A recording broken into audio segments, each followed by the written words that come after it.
अस्सलाम वालेकुम।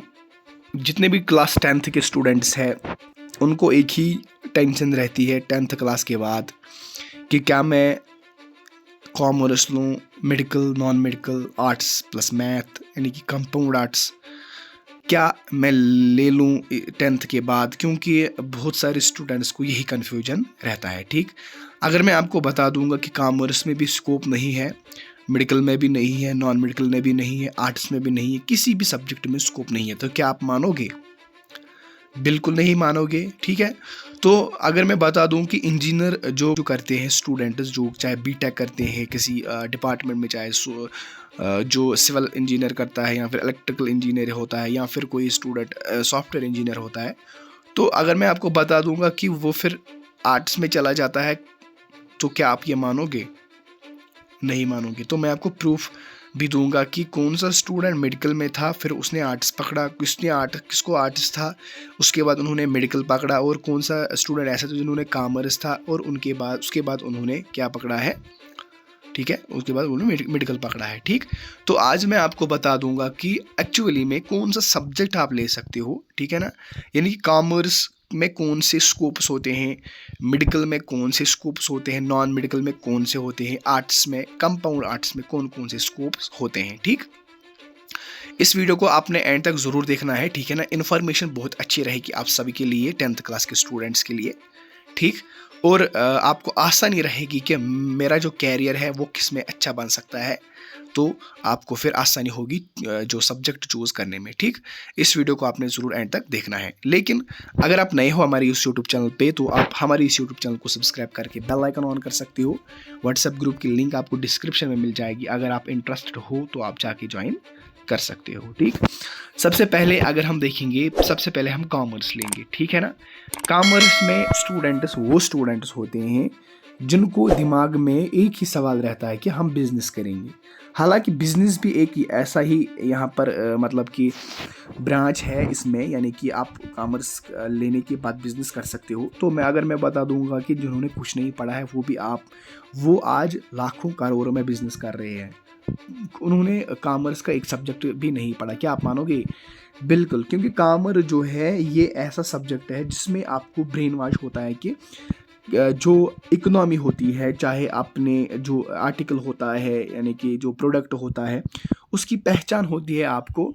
यानी कि जब आप कोई एफिलिएटेड मार्केटिंग में जाते हो, किसी मार्केट में जाते हो, तो आपको पता होता है कि मोनोपोली क्या होती है, तो इसमें कंपटीशन क्या रहता है। तो आपको अगर मिसाल के तौर पर बैंक में जाना है या किसी और फील्ड में जाना है जहां पर आपको जो एक्सचेंज मतलब कि जो गुड्स ऑफ एक्सचेंज होता है, तो आप कॉमर्स ले सकते हो। ठीक, यानी कि कॉमर्स में आप सीए भी बन सकते हो, चार्टर अकाउंटेंट जो इसको आप कहते हो, वो इसमें आप कॉमर्स में बन सकते हो। जो आपको ग्रेजुएशन के बाद आप इसमें अप्लाई कर सकते हो। ठीक, और कॉमर्स में आप क्या कर सकते हो, कॉमर्स में आप बिजनेसमैन भी बन सकते हो। कॉमर्स में अगर आपके पास कोई बैंक की नौकरी आती है तो आप उसमें अप्लाई करके आराम से उसमें क्वालिफाई हो जाओगे। ठीक, अगर आपने कॉमर्स पकड़ना है तो मैंने आपको बता दिया कि कॉमर्स में कौन कौन से स्कोप से क्या क्या बन सकते हो आप कॉमर्स में, तो ये आप यहाँ पर देख सकते हो। ठीक है, और एंड में बता दूंगा कि कॉमर्स वाला जो मेडिकल में कैसे चला गया वो भी मैं आपको बता दूंगा।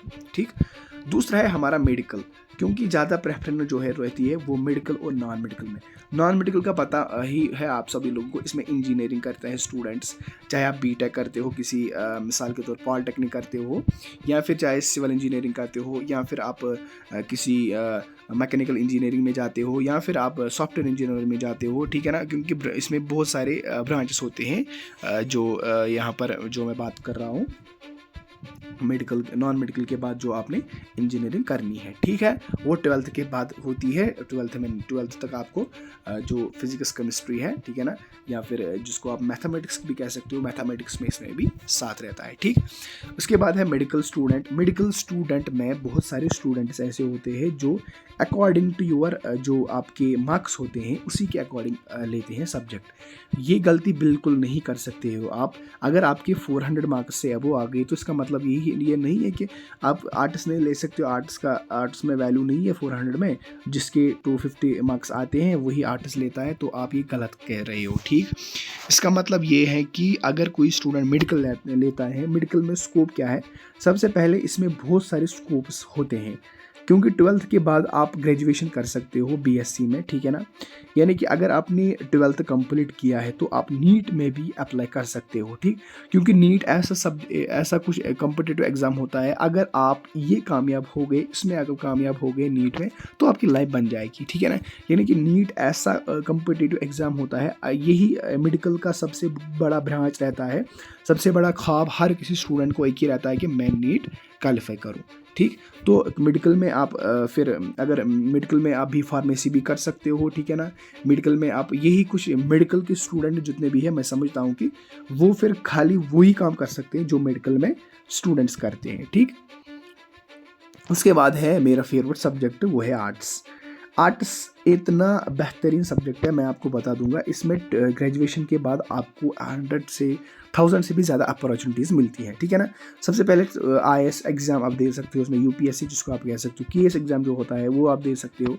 आर्ट्स में बहुत सारे फ़ायदे हैं, मैं आपको बता दूंगा। सबसे पहला फ़ायदा, अगर किसी स्टेट में कोई पोस्ट निकलता है, वैकेंसीज निकलती है, रिक्वायरमेंट्स निकलती है, तो सबसे पहले उसमें वही स्टूडेंट अप्लाई कर सकते हैं जो ग्रेजुएट हो, ठीक, पहला पॉइंट। दूसरा पॉइंट, अगर आपके पास आर्ट्स हो तो आपको बेसिक नॉलेज होगी पॉलिटिकल साइंस में, हिस्ट्री में, ज्योग्राफी में, मैथमेटिक्स, क्या कहते हैं इसको, जियोग्राफी में या फिर पॉलिटिकल साइंस में। तो इसका मतलब ये कि आपकी बेसिक नॉलेज अच्छी होती है, तो पेपर भी आता है इसी में, हिस्ट्री में, पॉलिटिकल साइंस में और जियोग्राफी में, ठीक है। ये आर्ट्स का बहुत सारे फायदे। आर्ट्स में सब्जेक्ट्स बहुत सारे हैं, अगर आपने आर्ट्स लिया है तो अब रहा सवाल कि कौन कौन से सब्जेक्ट्स लोगे। पॉलिटिकल साइंस आपने फर्स्ट रेफरेंस रखनी है, दूसरा आपको जियोग्राफी रखनी है, उसके बाद आपको हिस्ट्री रखनी है, उसके बाद आपको लास्ट में आपका जो सब्जेक्ट, चाहे आप एनवायरमेंटल साइंस लोगे, चाहे आप इकोनॉमिक्स लोगे, क्योंकि इकोनॉमिक्स में भी बहुत सारे स्कोप्स हैं। क्योंकि अगर आप मैथमेटिक्स लेते हो कंपाउंड आर्ट्स में, मैथमेटिक्स में होता क्या है, मैथमेटिक्स में आप इंजीनियरिंग, आर्ट्स में इंजीनियरिंग फिर नहीं कर सकते, ये बात क्लियर है, ठीक। क्यों नहीं कर सकते, क्योंकि इसमें आर्ट्स रहता है, आपको फिजिक्स में नहीं रहती, ठीक। आपको करना क्या है, अगर आपने मैथ लेना है, मैथ में साथ साथ आपको इकोनॉमिक्स भी लेनी है, क्योंकि ये आपको फिर फ़ायदा देगा जब आप जो स्टैटिस्टिक्स पढ़ोगे ना, स्टैटिस्टिक्स बहुत ही इंपॉर्टेंट इसमें एक सब्जेक्ट रहता है कंपाउंड आर्ट्स में। स्टैटिस्टिक्स पढ़ने के बाद आपको अंदाज़ा रहेगा कि स्टैटिस्टिक्स मैथमेटिक्स में ही निकली है, ठीक। अब यहाँ पर सवाल है कि जो स्टूडेंट इंजीनियरिंग कर रहा था वो कैसे फिर आर्ट्स में चला गया।